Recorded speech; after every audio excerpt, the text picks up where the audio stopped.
Assalamualaikum warahmatullahi wabarakatuh. Alhamdulillahirabbil alamin. Pada kesempatan ini kami bisa melanjutkan kembali membaca Al-Qur'an surat An-Nisa ayat 101 sampai dengan ayat 110 beserta terjemahannya. A'udzu billahi minasyaitonir rajim. Bismillahirrahmanirrahim. Wa idza darabtum fil ardi falaysa 'alaikum junahun an taqsuru minas shalah in khiftum ay yaftinakumul ladzina kafaru innal kafirina kanu lakum aduwwan mubina. Wa idza kunta fihim fa aqamta lahumus salata faltaqum ta'ifatum minhum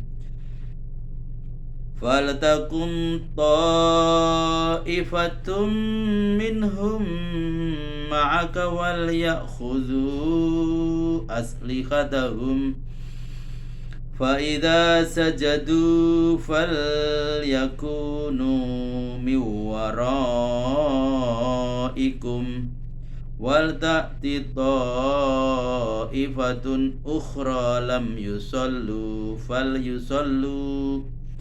falyusallu ma'aka wal ya'khudhu hidrahum wa aslihatahum waddallazina kafaru law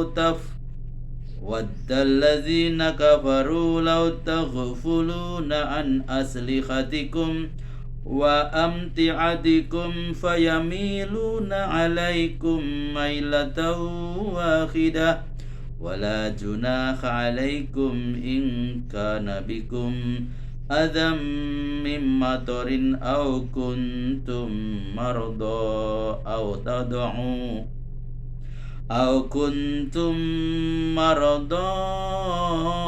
an tad'u aslihatakum wa khudhu hidrakum innallaha a'adda lil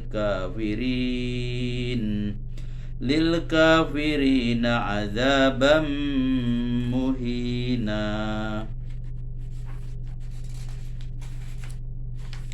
فَإِذَا قَضَيْتُمُ الصَّلَاةَ فَاذْكُرُوا اللَّهَ قِيَامًا وَقُعُودًا وَعَلَى جُنُوبِكُمْ فَإِذَا اطْمَأْنَنْتُمْ فَأَقِيمُوا الصَّلَاةَ إِنَّ الصَّلَاةَ كَانَتْ عَلَى الْمُؤْمِنِينَ كِتَابًا مَوْقُوتًا ولا تهنوا في ابتغاء القوم إن تكونوا تعلمون فإنهم يعلمون كما تعلمون وترجون من الله ما لا يرجون وكان الله عليما حكيما. Inna anzalna ilaikal kitaba bil haqqi litahkuma bainan nasi bima arakallah wa la takul lil khainina khasima wastaghfirillah innallaha kana ghafurar rahima. Wala tujadil 'anil ladzina yakhtanuna anfusahum innallaha la yuhibbu man kana khawanan asima. Yastakhfuna minan nasi wa la yastakhfuna minallahi wa huwa ma'ahum إذ يبيتون ما لا يرضى من القول وكان الله بما يعملون محيطا ها أنتم هؤلاء جادلتم عنهم في الحياة الدنيا فمن يجادل الله عنهم يوم القيامة أمن يكون عليهم وكيلا.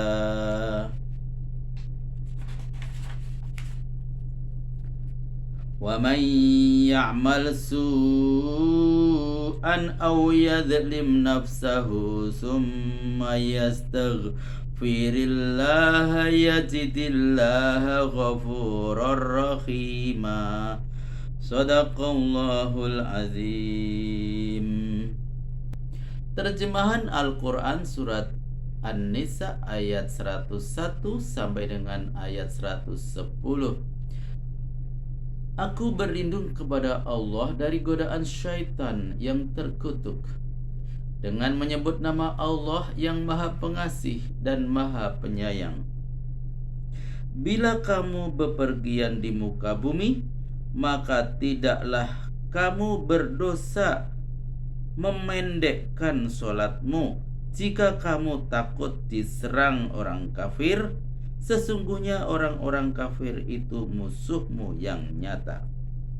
Catatan, memendekkan sholat maksudnya mengurangi jumlah rakaatnya. Misalnya sholat 4 rakaat zuhur, asar, dan isya dijadikan 2 rakaat. Selain daripada itu, mengurangi rakaatnya, boleh pula mengurangi rukun-rukunnya. Dan ini berlaku bagi yang tidak mampu melakukan rukuk, sujud, dan sebagainya. Misalnya orang sakit dalam pesawat terbang dan lain-lain. Dalam hal ini hendaklah ia melakukan sholat semampunya saja. Selain daripada dapat dipendekkan, sholat itu dapat juga dihimpunkan atau dijamakkan, dan sholat jamak itu boleh pula dilakukan terdahulu atau takdim, boleh pula dilakukan belakangan atau takhir.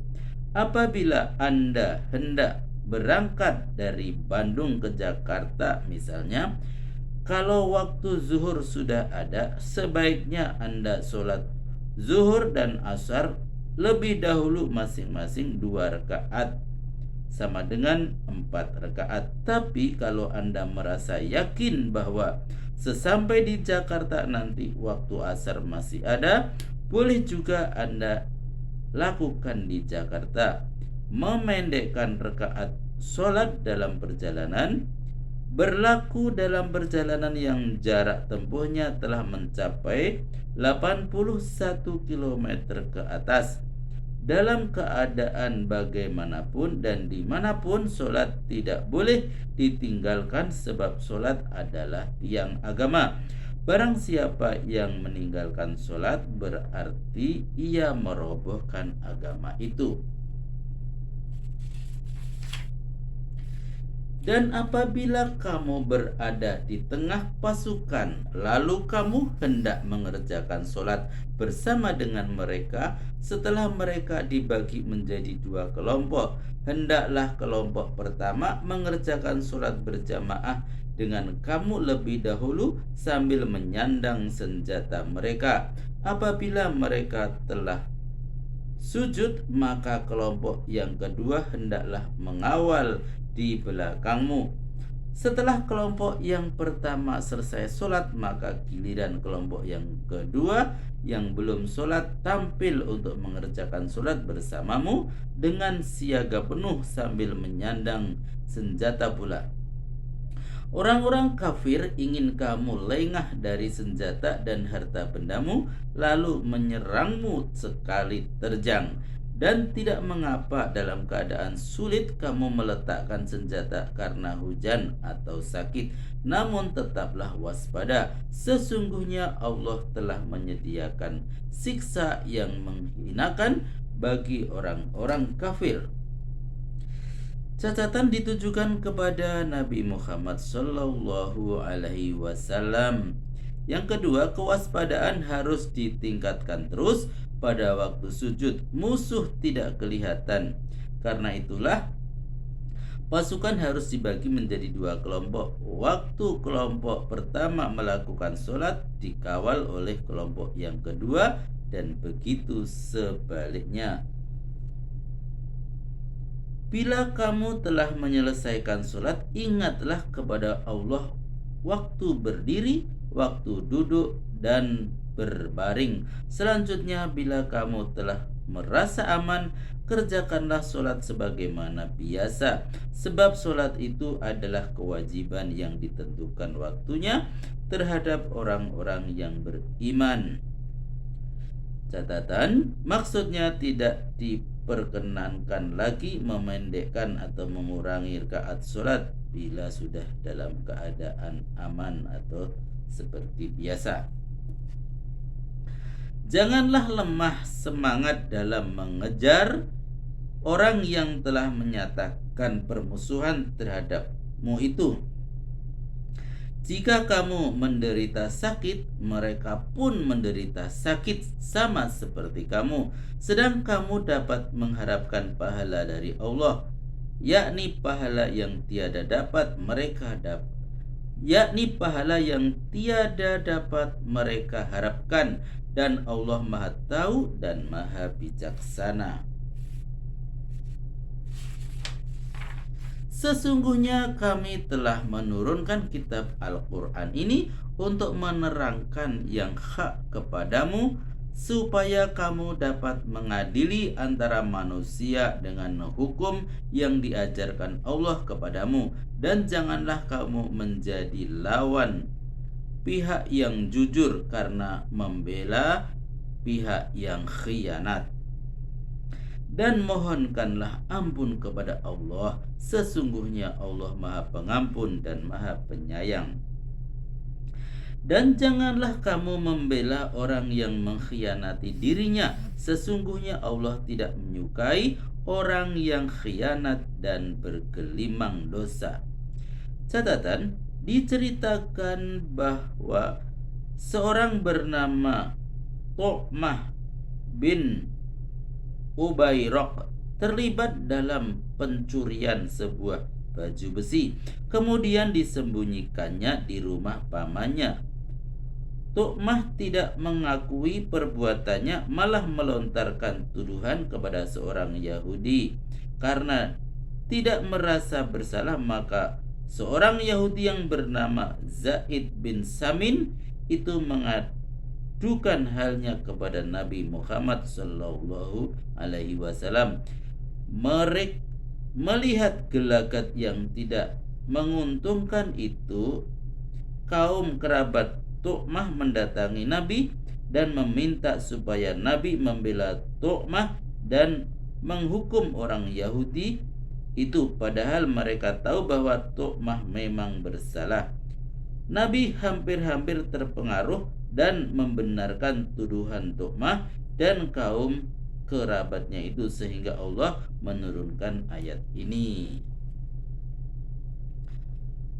Mereka mau bersembunyi dari manusia karena malu bercampur takut, tapi tidak dapat bersembunyi terhadap Allah karena Allah bersama-sama dengan mereka saat mereka menyusun kata-kata yang tidak disukainya di malam hari, dan Allah meliput apa yang mereka lakukan dengan ilmunya.